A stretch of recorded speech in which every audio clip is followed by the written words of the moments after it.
അസ്സലാമു അലൈക്കും. എല്ലാ മാന്യ പ്രേക്ഷകർക്കും മുസ്ലിം വിശ്വാസം എന്ന ഈ ചാനലിലേക്ക് സ്വാഗതം.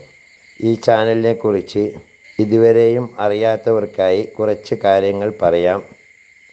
ഇത് ഇസ്ലാം മതവിശ്വാസികൾക്ക് മതത്തെക്കുറിച്ച് പ്രത്യേകമായി മതത്തിലെ കർമ്മശാസ്ത്ര വിധികൾ, അതുപോലെ പരിശുദ്ധ ഖുർആനിലെ ആയത്തുകളുടെ വിവരണങ്ങൾ, തഫ്സീറുകളെ അടിസ്ഥാനമാക്കിയുള്ള വിവരണങ്ങൾ, ഇസ്ലാമിക ചരിത്രങ്ങൾ, ഇസ്ലാമിക വിശ്വാസ സംബന്ധമായ കാര്യങ്ങൾ, ഒരു മനുഷ്യൻ്റെ തൊട്ടിൽ മുതൽ കട്ടിൽ വരെ എന്ന വിധത്തിൽ പരിശുദ്ധ ഖുർആൻ നിഷ്കർഷിച്ചിട്ടുള്ള നിയമവ്യവസ്ഥകൾ മുതലായവ അറിയാവുന്നവരെ കൊണ്ട് അറിയാത്തവർക്ക് പറഞ്ഞു കൊടുക്കാനുള്ള ഒരു വിജ്ഞാനവേദി എന്ന നിലയിലാണ് ഈ ചാനൽ മുന്നോട്ട് കൊണ്ടുപോകുന്നത്. നിരവധിയായ ഉസ്താദുമാർ ഇതിനു വേണ്ടി കണ്ടൻറ്റുകൾ നൽകി വരുന്നു.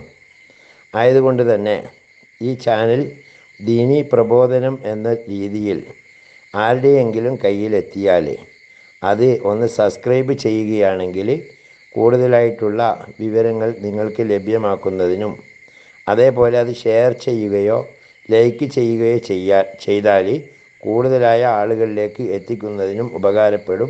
അള്ളാഹു തൗഫീക്ക് നൽകട്ടെ. ഇനി നമുക്ക് വീഡിയോയിലേക്ക് കടക്കാം. നേർച്ചയാക്കൽ നിമിത്തം ബുദ്ധിയും പ്രായപൂർത്തിയുമുള്ള മനുഷ്യന് നിർബന്ധമാകുന്ന കാര്യങ്ങളാണ് ഈ വീഡിയോയിൽ പരാമർശിക്കുന്നത്. നേർച്ചയാക്കൽ ഒരു പുണ്യകർമ്മമാണെന്ന് ഇമാം നവവി റളിയല്ലാഹു അൻഹുവിൻ്റെയും റാഫി റളിയല്ലാഹു അൻഹുവിൻ്റെയും പ്രസ്താവനകളിൽ നിന്ന് മനസ്സിലാകുന്നുണ്ട്. പണ്ഡിതന്മാർ അധികപക്ഷവും ഈ അഭിപ്രായക്കാരാണ്. എന്നല്ല, അവരിൽ ചിലർ അത് സുന്നത്താണെന്നതിന് ഖുർആനും സുന്നത്തും ഇജ്മാവും ഖിയാസും തെളിവാണ് എന്നുകൂടി പറഞ്ഞിരിക്കുന്നു. നിരോധമുള്ളതിനാൽ അത് കറാഹത്താണെന്നുമുണ്ട് ഒരു ദുർബല പക്ഷം.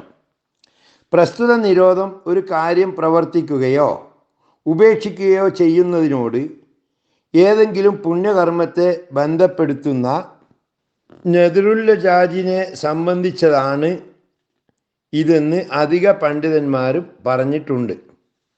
ഞാൻ വീട്ടിൽ പ്രവേശിച്ചാൽ അഥവാ വീട്ടിൽ നിന്ന് പുറത്തിറങ്ങിയില്ലെങ്കിൽ അള്ളാഹുവിന് വേണ്ടി ഞാനൊരു വ്രതമനുഷ്ഠിക്കും, അല്ലെങ്കിൽ ഇന്നത് സദക്ക ചെയ്യും എന്നിങ്ങനെ നേർച്ചയാക്കൽ ഉദാഹരണം. അപ്പോൾ വീട്ടിൽ പ്രവേശിക്കുകയോ അഥവാ വീട്ടിൽ നിന്ന് പുറത്തിറങ്ങാതിരിക്കുകയോ ചെയ്താൽ നേർച്ച മൂലം നിർബന്ധമാക്കിയ കാര്യം തന്നെയോ, അത് ഹജ്ജാണെങ്കിൽ പോലും ചെയ്യൽ നിർബന്ധമാണ്, അല്ലെങ്കിൽ സത്യത്തിൻ്റെ പ്രായശ്ചിത്തമോ ചെയ്യണം. പ്രായപൂർത്തിയും ബുദ്ധിയും വിവേകവുമുള്ള മുസ്ലിം തനിക്ക് നിർബന്ധമായി നിജപ്പെടാത്ത ഒരു പുണ്യകർമ്മം, അത് സുന്നത്തോ ഫർദ് കിഫായയോ ആയാലും ചെയ്യാൻ സ്വയം ബാധ്യത ഏൽക്കലാണ് നേർച്ച എന്നതുകൊണ്ട് ഉദ്ദേശിക്കുന്നത്. വിത്ർ നിസ്കാരം നിത്യമാക്കുക, രോഗിയെ സന്ദർശിക്കുക, പുരുഷന്മാർ ഖബർ സിയാറത്ത് ചെയ്യുക, വിവാഹം സുന്നത്താവുന്ന സന്ദർഭത്തിൽ അത് കഴിക്കുക, വിവാഹം കഴിക്കാൻ നേർച്ചയാക്കൽ ശരിയാകുമോ എന്നതിൽ ഒരു വിഭാഗം പണ്ഡിതർക്കിടയിൽ അഭിപ്രായ വ്യത്യാസമുണ്ട് എന്നത് പ്രത്യേകം ശ്രദ്ധിക്കണം. അതേപോലെ തന്നെ മാസം 13, 14, 15 ദിവസങ്ങൾ, ഇതിന് അയ്യാമു തശ്രീക്കിൻ്റെ ദിവസങ്ങൾ എന്നാണ് പറയുക. അല്ല, അയ്യാമുൽ ബീദിൻ്റെ ദിവസങ്ങൾ. അയ്യാമു തശ്രീക്കല്ല, അയ്യാമുൽ ബീദ്. തിങ്കളാഴ്ചകളിലെയും നോമ്പനുഷ്ഠിക്കുക മുതലായവ നേർച്ചയാക്കൽ ഉദാഹരണമാണ്. അപ്പോൾ ആ നേർച്ചാ നോമ്പുകൾ അയ്യാമു തശ്രീക്കിലോ ആർത്തവ പ്രസവ അശുദ്ധിയുടെ ഘട്ടത്തിലോ രോഗഘട്ടത്തിലോ വന്നാൽ ഖളാ വീട്ടൽ നിർബന്ധമില്ല. മയ്യത്ത് നിസ്കാരം, മയ്യത്ത് സംസ്കരണം എന്നിവ നേർച്ചയാക്കലാണ് ഫർദ് കിഫായ നേർച്ചയാക്കുന്നതിന് ഉദാഹരണം. നിശ്ചിത ദിവസം നോമ്പനുഷ്ഠിക്കാൻ നേർച്ചയാക്കിയാൽ ആ ദിവസത്തിന് മുമ്പ് അത് അനുഷ്ഠിക്കരുത്. അനുഷ്ഠിച്ചാൽ അവൻ കുറ്റക്കാരനായി തീരും. നിസ്കാരത്തെ നിശ്ചിത സമയത്തേക്കാൾ മുന്തിക്കൽ കുറ്റകരമാണ് എന്നതുപോലെ പ്രതിബദ്ധമില്ലാത്ത പക്ഷം അന്ന് അനുഷ്ഠിക്കാതെ അതിനെ പിന്തിക്കലും അനുവദനീയമല്ല. നിസ്കാരം പോലെ തന്നെ പിന്തിച്ചാൽ നോമ്പ് സാധുവാകും, എങ്കിലും ഖളാ ആകുന്നതാണ്. ഇന്ന് വ്യാഴം എന്ന് നിജപ്പെടുത്താതെ വ്യാഴാഴ്ച വ്രതമനുഷ്ഠിക്കാൻ നേർച്ചയാക്കുന്ന പക്ഷം ഏതെങ്കിലും ഒരു വ്യാഴാഴ്ച നോമ്പ് നോറ്റാൽ മതിയാകും. ഒരു നിസ്കാരം നേർച്ചയാക്കുന്ന പക്ഷം 2 റക്അത്ത് നിർബന്ധമാകും. കഴിയുന്നവൻ അതിൽ നിൽക്കലും നിർബന്ധമാണ്. എണ്ണം പറയാതെ കേവലം നോമ്പ് നേർച്ചയാക്കുന്നു എന്ന് പറഞ്ഞാൽ ഒരു നോമ്പും, കുറേ ദിവസത്തെ നോമ്പ് നേർച്ചയാക്കിയാൽ മിനിമം 3 നോമ്പും, സദക്ക ചെയ്യാൻ നേർച്ചയാക്കിയാൽ വില ലഭിക്കുന്ന എന്തെങ്കിലും ഒരു സാധനം ദാനം ചെയ്യലും നിർബന്ധമാണ്. ഇന്ന വ്യക്തിക്ക് അല്ലെങ്കിൽ ഇന്ന നാട്ടുകാരന് കൊടുക്കണമെന്ന് പ്രത്യേകമായി നിജപ്പെടുത്തിയിട്ടില്ലെങ്കിൽ ആ ദാനം സ്വതന്ത്രനായ ഒരു മിസ്കീന് നൽകൽ നിർബന്ധമാണ്. നിജപ്പെടുത്തിയിരുന്നുവെങ്കിൽ നിശ്ചിത വ്യക്തിക്ക് തന്നെ കൊടുക്കണം. നേർച്ചയാക്കപ്പെട്ട നോമ്പും നിസ്കാരവും അതിന് നിജപ്പെടുത്തിയ സ്ഥലത്ത് വെച്ചും സദക്ക അതിന് നിജപ്പെടുത്തിയ സമയത്തും തന്നെയാവണമെന്ന് നിർബന്ധമില്ല. പ്രായപൂർത്തിയും ബുദ്ധിയുമുള്ള മുസ്ലിം എന്ന് പറഞ്ഞതിനാൽ അമുസ്ലിം, കുട്ടി, ഭ്രാന്തൻ എന്നിവർ ഇതിൽ നിന്ന് ഒഴിവാകും. അവരുടെ നേർച്ച സാധുവാകുകയില്ല. വിവേകമില്ലാത്തവൻ്റെ നേർച്ച പോലെ തന്നെ അമുസ്ലിമിൻ്റെ നേർച്ച ശരിയാകുമെന്ന് ദുർബലമായ ഒരു അഭിപ്രായമുണ്ട്. പുണ്യകർമ്മം എന്ന് പറഞ്ഞതിനാൽ കുറ്റകൃത്യം ഒഴിവായി. അയ്യാമു തശ്രീക്കിൽ വ്രതമനുഷ്ഠിക്കുക, നിസ്കാരം കറാഹത്തായ സമയങ്ങളിൽ ഒരു കാരണവുമില്ലാതെ നിസ്കാരം നിർവഹിക്കുക മുതലായവ ഉദാഹരണം. അപ്പോൾ അവ രണ്ടും നേർച്ചയാക്കിയാൽ അത് പരിഗണനീയമല്ല. കുറ്റകൃത്യം പോലെ തന്നെയാണ് കറാഹത്തായ കാര്യവും. ഖബറിൻ്റെ അടുക്കൽ വെച്ച് നിസ്കരിക്കുക, മാതാപിതാക്കളിൽ ഒരാൾക്ക് മാത്രമോ അല്ലെങ്കിൽ സന്താനങ്ങളിൽ ഒരാൾക്ക് മാത്രമോ നേർച്ചയാക്കുക മുതലായവ അതിനുദാഹരണമാകുന്നു. ഇത്തരം നേർച്ചകൾ പരിഗണിക്കപ്പെടുകയില്ല. അനുവദനീയമായ കാര്യങ്ങൾ നേർച്ചയാക്കലും ഇപ്രകാരം തന്നെയാണ്. അള്ളാഹുവിന് വേണ്ടി ഭക്ഷിക്കാൻ അല്ലെങ്കിൽ ഉറങ്ങാൻ ഞാൻ നേർച്ചയാക്കി എന്ന് പറയൽ ഉദാഹരണം. ആരാധനയ്ക്ക് ശക്തിയോ ഉന്മേഷമോ ലഭിക്കണമെന്ന ഉദ്ദേശത്തോടെയാണെങ്കിലും ഈ നേർച്ച പരിഗണിക്കപ്പെടുകയില്ല. അനുവദനീയമായ കാര്യം നേർച്ചയാക്കി അതിന് വിപരീതം ചെയ്താൽ കഫാറത്ത് അഥവാ പ്രായശ്ചിത്തം നിർബന്ധമല്ലെന്നാണ് പ്രബലമായ അഭിപ്രായം. നിർബന്ധമായി നിജപ്പെടുത്താത്തത് എന്ന് പറഞ്ഞതിനാൽ ഫർദ് നിസ്കാരം, കച്ചവട മുതലിൻ്റെ 2.5% സക്കാത്ത് കൊടുക്കൽ, ഹറാമായ കാര്യം ഉപേക്ഷിക്കൽ തുടങ്ങിയ ഫർദ് ഐനായ കാര്യങ്ങൾ ഒഴിവായി.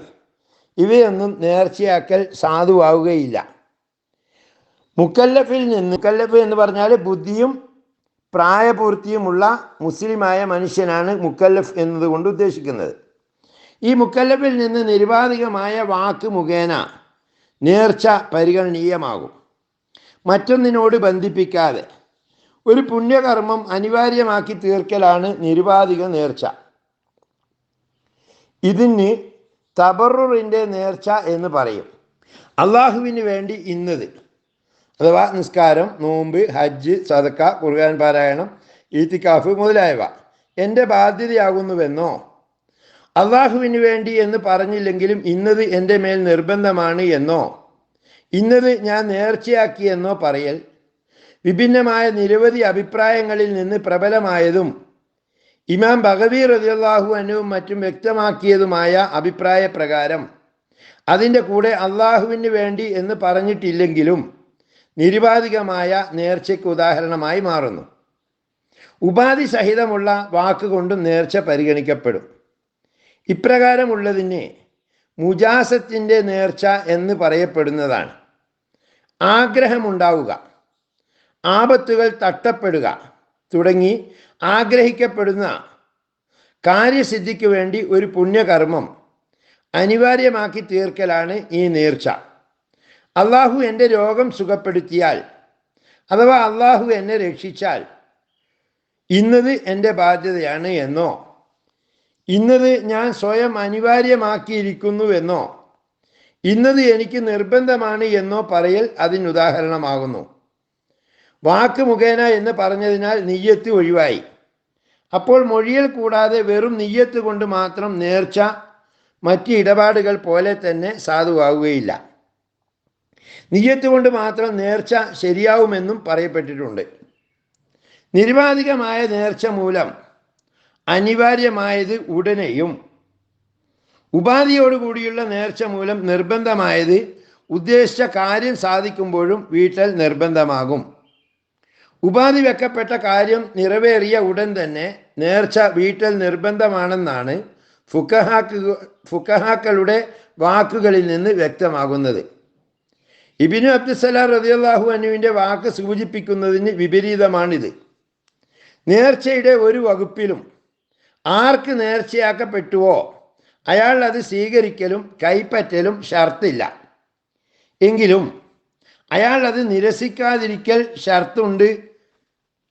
കടം വാങ്ങിയവനിൽ നിന്ന് കിട്ടാനുള്ളത് അത് ഇത്ര എന്ന് അറിയപ്പെടാത്തതാണെങ്കിലും നേർച്ചയാക്കൽ സാധൂകരിക്കുന്നതും കടക്കാർ അത് സ്വീകരിച്ചിട്ടില്ലെങ്കിലും അപ്പോൾ തന്നെ കടബാധ്യതയിൽ നിന്ന് വിമുക്തനാകുന്നതുമാണ്. ജലാലുൽ ബൽഖൈനിയുടെ അഭിപ്രായത്തിന് വിപരീതമാണിത്. കടക്കാരൻ അത് സ്വീകരിച്ചെങ്കിലേ അവൻ ബാധ്യതയിൽ നിന്ന് ഒഴിവാകുകയുള്ളൂ എന്നാണ് അദ്ദേഹത്തിൻ്റെ പക്ഷം. രോഗഗ്രസ്തനായ ഒരാൾ മരിക്കുന്നതിൻ്റെ ഒരു ദിവസം മുമ്പ് തൻ്റെ മാതാപിതാക്കളിലോ സന്താനങ്ങളിലോ പെടാത്ത അനന്തരാവകാശികളിൽ ഒരാൾക്ക് തൻ്റെ സ്വത്ത് നേർച്ചയാക്കിയാൽ അത് മുഴുവനും അയാൾക്ക് ഉടമയാകും. അനന്തരാവകാശികളിൽ മറ്റുള്ളവരാരും അതിൽ പങ്കുകാരാവുകയില്ല. നേർച്ചയാക്കിയവൻ്റെ ഉടമാവകാശം നേർച്ചയോടുകൂടി നീങ്ങുമെന്നതാണ് അതിനു കാരണം. മാതാപിതാക്കൾ മക്കൾക്ക് നേർച്ചയാക്കിയാൽ അതിൽ നിന്ന് മടങ്ങൽ അനുവദനീയമല്ല.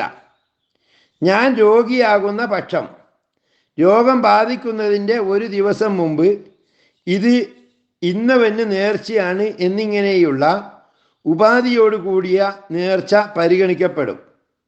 അപ്പോൾ ഉപാധിയാക്കി വെച്ച കാര്യം ഉണ്ടാകുന്നതിന് മുമ്പ് അതിൽ ക്രിയവിക്രയം നടത്തൽ അനുവദനീയമാണ്. ഇന്നവൻ്റെ പക്കൽ നിന്ന് എനിക്ക് ഇന്നത് കിട്ടിയാൽ ഞാൻ ഇന്നതുമായി നിന്റെ അടുക്കൽ വരും എന്ന് പറഞ്ഞാൽ നേർച്ചയാക്കുന്നുവെന്നോ അനിവാര്യമാക്കി തീർക്കുന്നുവെന്നോയുള്ള പദം അതിനോട് സമന്വയിക്കാത്തപ്പോഴൊന്നും അത് നേർച്ചയാവുകയില്ല. രണ്ടാളുകൾ പരസ്പരം കച്ചവടം നടത്താൻ ഉദ്ദേശിക്കുകയും പിന്നെ ഓരോരുത്തരും തൻ്റെ ചരക്ക് മറ്റവന് നേർച്ചയാക്കാമെന്ന് അവർ തമ്മിൽ ധാരണയിലെത്തുകയും അങ്ങനെ നേർച്ചയാക്കുകയും ചെയ്താൽ അത് സാധുവാകും. ആരംഭിക്കുന്നവൻ നിന്റെ ചരക്ക് നീ എനിക്ക് നേർച്ചയാക്കുന്ന പക്ഷം എന്ന് കൂട്ടിപ്പറഞ്ഞാലും വിരോധമില്ല എന്ന് ഒരു വിഭാഗം പണ്ഡിതന്മാർ ഫത്വ കൊടുത്തിരിക്കുന്നു. നേർച്ച സാധുവാകുന്നതും കച്ചവടം സാധുവാകാത്തതുമായ സാധനങ്ങളിൽ ഇത് ധാരാളം നടക്കുന്നുണ്ട്. ആർക്ക് നേർച്ചയാക്കിയോ അയാൾ നേർച്ചയാക്കിയവനെ ആ ഉത്തരവാദിത്വത്തിൽ നിന്ന് ഒഴിവാക്കുന്നതിന് വിരോധമില്ല. നേർച്ചയാക്കപ്പെടുന്നത് ഇത്രയുണ്ടെന്ന് നേർച്ചയാക്കുന്നവൻ അറിയൽ ഷർത്തില്ല എന്ന് ഖാദി ഹുസൈൻ റളിയല്ലാഹു അൻഹു പ്രസ്താവിച്ചിരിക്കുന്നു. 10 സക്കാത്ത് നിർബന്ധമാകുന്ന ധാന്യങ്ങളിൽ നിന്ന് ഉൽപ്പാദിക്കപ്പെട്ടതിൻ്റെ 5 നേർച്ചയാക്കലും എൻ്റെ ഈ ദാസിയിൽ ജനിക്കുന്ന എല്ലാ കുട്ടികളും അല്ലെങ്കിൽ ഈ മരത്തിലുണ്ടാകുന്ന എല്ലാ പഴങ്ങളും എന്നിങ്ങനെ പറഞ്ഞ് നേർച്ചയാക്കലും ഉദാഹരണമാണ്. നേർച്ചയാക്കപ്പെട്ട ആ 5 സക്കാത്ത് നിർബന്ധമില്ല എന്നും ഖാദി ഹുസൈൻ തങ്ങൾ പറഞ്ഞിട്ടുണ്ട്. ഇത് പക്ഷേ ധാന്യം പാലുറക്കും മുമ്പ് നേർച്ചയാക്കിയാൽ എന്നാണ് മറ്റു ചിലർ പറഞ്ഞിട്ടുള്ളത്. ഗർഭസ്ഥ ശിശുവിന് നേർച്ചയാക്കൽ സാധുവാകും. അതിന് വസിയത്ത് ചെയ്യൽ സാധുവാകും എന്നതുപോലെ തന്നെ മയ്യത്തിന് നേർച്ചയാക്കിയാൽ സാധുവാകുകയില്ല. പക്ഷേ ഏതെങ്കിലും ഷെയ്ഖിൻ്റെ ഖബറിങ്കൽ പൊതുജനങ്ങൾക്ക് ഉപകാരപ്രദമാകുന്ന വിധം വിളക്ക് കത്തിക്കുക, അല്ലെങ്കിൽ കീഴ്വഴക്കമനുസരിച്ച് അവിടെ ലഭിക്കുന്ന നേർച്ച വരുമാനങ്ങൾ ഉപയോഗിക്കുന്ന മാർഗത്തിൽ വിനിയോഗിക്കുക മുതലായ എന്തെങ്കിലും പുണ്യം ഉദ്ദേശിച്ച് പ്രസ്തുത ഖബറിങ്കൽക്ക് നേർച്ചയാക്കൽ സാധുവാകും. അപ്പോൾ ഖബറിങ്കൽ ലഭിക്കുന്ന അത്തരം നേർച്ചകൾ കീഴ്വഴക്കമനുസരിച്ച് വിനിയോഗിക്കണം. ഇത് നബി സല്ലല്ലാഹു അലൈഹി വസല്ലമ സാധുവാക്കിയിരിക്കുന്നു എന്ന് സാധാരണക്കാർ ചിലർ പറയാറുണ്ട്. അത് സാധുവാകും. കാരണം ഫുഖഹാക്കളുടെ വീക്ഷണത്തിൽ നേർച്ചയ്ക്കുള്ള പ്രസിദ്ധമായ ഒരു വാക്കാണിത്.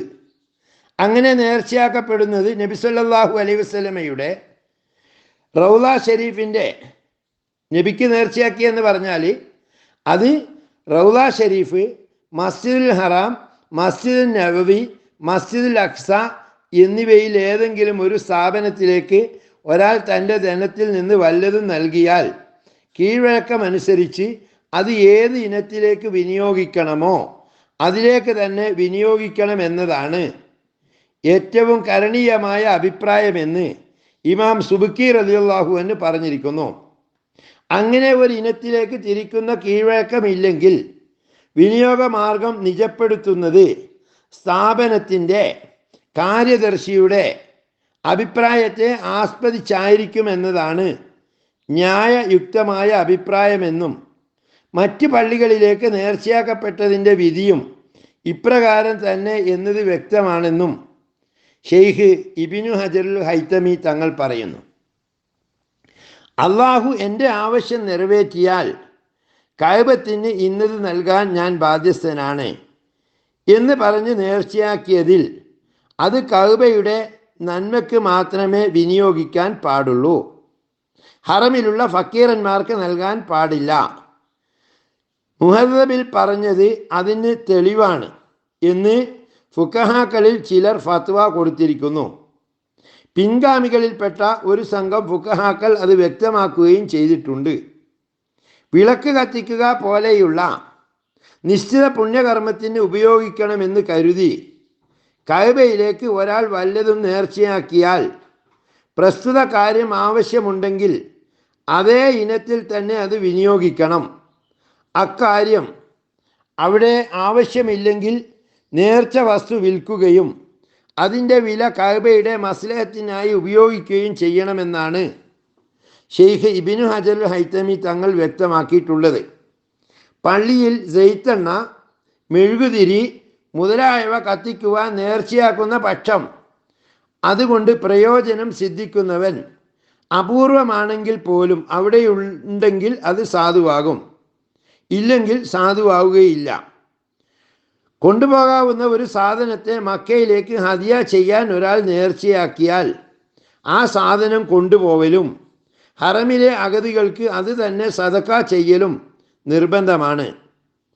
കഅബ ഷരീഫിന് സുഗന്ധം പൂശുക പോലെയുള്ള പുണ്യകർമ്മം നിജപ്പെടുത്താതിരിക്കുമ്പോഴാണിത്. അങ്ങനെ നിജപ്പെടുത്തിയിട്ടുണ്ടെങ്കിൽ നേർച്ച സാധനത്തെ ആ ഇനത്തിൽ തന്നെ വിനിയോഗിക്കണം. നിജപ്പെടുത്തപ്പെട്ട ഹദിയ ഹറമിലെത്തിക്കാനുള്ള ചെലവ് നേർച്ചയാക്കിയവൻ സ്വയം വഹിക്കേണ്ടതാണ്. അവൻ കഴിവില്ലാത്തവനാണെങ്കിൽ ബാക്കി ഭാഗം ഹറമിലെത്തിക്കുവാൻ വേണ്ടി ഹദിയയുടെ അല്പഭാഗം വിൽക്കുന്നതിന് വിരോധമില്ല. കൊണ്ടുപോകാൻ പ്രയാസകരമായ സാധനമാണെങ്കിൽ, ഉദാഹരണത്തിന് കൃഷിനിലം, ആസുകല്ല് മുതലായവ ഉദാഹരണം, അത് വിൽക്കുകയും വിൽക്കുവാൻ ന്യായാധിപൻ്റെ അനുവാദം വേണമെന്നില്ല. അതിൻ്റെ വില ഹറമിൽ കൊണ്ടുപോയി അവിടുത്തെ അഗതികൾക്ക് സദക്ക ചെയ്യുകയും വേണം. അതിൻ്റെ വില നൽകി അത് കൈവശം വെക്കൽ അവന് അനുവദനീയമാണോ അല്ലേ ആണെന്നും അല്ലെന്നും പണ്ഡിതന്മാർക്കിടയിൽ അഭിപ്രായ വ്യത്യാസമുണ്ട്. മസ്ജിദുൽ ഹറാം, മസ്ജിദുൽ നബവി, മസ്ജിദുൽ അഖ്സ എന്നീ 3 പള്ളികളിൽ ഒന്നിൽ നിന്ന് നിസ്കരിക്കാൻ നേർച്ചയാക്കിയാൽ അവയിൽ ചിലതിന് പകരം മതിയാകും. അതായത് മസ്ജിദുൽ ഹറാമിൽ നിന്ന് നിസ്കരിക്കാൻ വേണ്ടി നേർച്ചയാക്കിയാൽ അയാൾക്ക് മസ്ജിദുൽ നബവിയിലും നിസ്കരിക്കാം, ഇനി മസ്ജിദുൽ അഖ്സയിലും നിസ്കരിക്കാം. ഈ 3 പള്ളി ഒരേ തുല്യ പദവിയിലുള്ളതാണ്. ഈത്തിക്കാഫ് പോലെ തന്നെ ഏത് പള്ളിയിൽ ഒന്നിലേക്ക് നേർച്ചയാക്കിയാൽ 3-ൽ ഏതെങ്കിലും ഒരുത്തേൽ ഈത്തിക്കാഫ് ഇരുന്നാൽ മതി. മദീനത്തെ പള്ളിയിൽ വെച്ച് നിർവഹിക്കാൻ നേർച്ചയാക്കിയ ഒരു നിസ്കാരത്തിന് പകരം മസ്ജിദുൽ ഹറാം ഒഴികെയുള്ള മറ്റു പള്ളിയിൽ വെച്ച് 1000 നിസ്കാരം നിർവഹിച്ചാലും മതിയാവുകയില്ല. മറ്റുള്ള നമ്മുടെ നാട്ടിലെ സാധാരണ പള്ളിയിൽ വെച്ച് 1000 നിസ്കാരം നിർവഹിക്കാൻ നേർച്ചയാക്കിയാൽ മദീനത്തെ പള്ളിയിൽ നിന്ന് ഒരു നിസ്കാരം നിർവഹിച്ചാൽ മതിയാവുകയില്ല എന്നതുപോലെ തന്നെ ഖുർആനിൻ്റെ 1/3 ഓതാൻ നേർച്ചയാക്കിയാൽ സൂറത്തുൽ ഇഖ്ലാസ് ഓതിയാൽ മതിയാവുകയില്ലല്ലോ. മറ്റേതെങ്കിലും പള്ളിയിൽ വെച്ച് സുന്നത്ത് നിസ്കരിക്കാൻ നേർച്ചയാക്കുന്ന പക്ഷം ഏത് പള്ളിയിൽ വെച്ചും നിസ്കരിക്കാം. വീട്ടിൽ വെച്ചായാലും വിരോധമില്ല. ദിർഹം സദക്ക ചെയ്യാൻ നേർച്ചയാക്കിയാൽ പകരം മറ്റൊന്ന് സദക്ക ചെയ്താൽ മതിയാവുകയില്ല. നിജമാക്കപ്പെട്ട ധനം സദക്ക ചെയ്യാൻ നേർച്ചയാക്കുന്നതോടെ അതിൽ നിന്ന് അവൻ്റെ ഉടമാവകാശം നീങ്ങുന്നതാണ്. 20 പൊന്ന് ധർമ്മം ചെയ്യാൻ ഞാൻ ബാധ്യസ്ഥനാണ് എന്നോ, അള്ളാഹു എൻ്റെ രോഗിയുടെ രോഗം മാറ്റിയാൽ ഇന്നത് എൻ്റെ മേൽ നിർബന്ധമാണ് എന്നോ പറയുകയും അത് ഇന്നവന് നിജപ്പെടുത്തുകയും ചെയ്തു എന്ന് പറഞ്ഞാൽ അവൻ അത് സ്വീകരിക്കുകയും കൈപ്പറ്റുകയും ഉണ്ടായിട്ടില്ല എന്നല്ല, അവനത് നിരസിക്കുക കൂടി ചെയ്തു എന്നാലും ആ നേർച്ചയാക്കപ്പെട്ട സാധനം അവനുടമയാകും. അതിനാൽ അതിൽ ക്രിയവിക്രയം ചെയ്യൽ അവൻ അനുവദനീയമാണ്. നേർച്ചയാക്കിയ സമയം മുതൽക്കാണ് അതിൻ്റെ സക്കാത്തിൻ്റെ കൊല്ലം കണക്കാക്കുക. ആർക്ക് നേർച്ചയാക്കിയോ അയാൾ നിരാകരിക്കാത്ത പക്ഷം നിജപ്പെടുത്താത്ത ധനം നേർച്ചയാക്കിയാലും ഇപ്രകാരം തന്നെയാണ്. അപ്പോൾ അത് നേർച്ചയാക്കിയവൻ നേർച്ചയാക്കപ്പെട്ടവന് വീട്ടേണ്ട കടമായി തീരുന്നതും സക്കാത്തും കടത്തിൻ്റെ മറ്റ് വിധികളും അതിന് ബാധകമാകുന്നതുമാണ്. നിജമാക്കപ്പെട്ട ധനം നേർച്ചയാക്കിയവൻ്റെ പക്കൽ നിന്ന് നശിച്ചാൽ, അവൻ്റെ ഭാഗത്ത് നിന്ന് വീഴ്ച വന്നിട്ടില്ലെങ്കിൽ അവൻ അതിന് ഉത്തരവാദിയാവുകയില്ല എന്ന് ഷെയ്ഖുന ഇബ്നു ഹജർ തങ്ങൾ പറയുന്നു. നിജമാക്കപ്പെട്ട പള്ളി പരിപാലനമോ നിശ്ചിത സ്ഥലത്തുള്ള പള്ളി പരിപാലനമോ നേർച്ചയാക്കിയാൽ അതിന് പകരം മറ്റൊരു പള്ളിയോ വേറെ ഒരു സ്ഥലത്തുള്ള പള്ളിയോ പരിപാലിച്ചാൽ പോരാ. വെള്ളി നാണയം ധർമ്മം ചെയ്യൽ നേർച്ചയാക്കിയാൽ പകരം സ്വർണ്ണ നാണയം ധർമ്മം ചെയ്താൽ മതിയാവുകയില്ല എന്നതുപോലെ ആവശ്യവും ഉദ്ദേശവും വ്യത്യസ്തമാണ് എന്നതാണ് ഇതിൻ്റെ കാരണം. അള്ളാഹു നാം സ്വീകരിക്കുന്ന നേർച്ചകൾ നമ്മിൽ നിന്ന് കബൂലാകട്ടെ. അവൻ കബൂൽ ചെയ്യുന്ന അമലുകൾ നമ്മിൽ നിന്ന് തോന്നിപ്പിക്കുകയും അത് അതിനനുസരിച്ച് പ്രവർത്തിക്കാൻ നമുക്ക് തൗഫീക്ക് നൽകുകയും ചെയ്യട്ടെ. വാഹിർ ദവാന അൽഹംദുലില്ലാഹി റബ്ബിൽ ആലമീൻ. അസ്സലാമു അലൈക്കും വറഹ്മത്തുള്ളാഹി വബറകാതുഹു.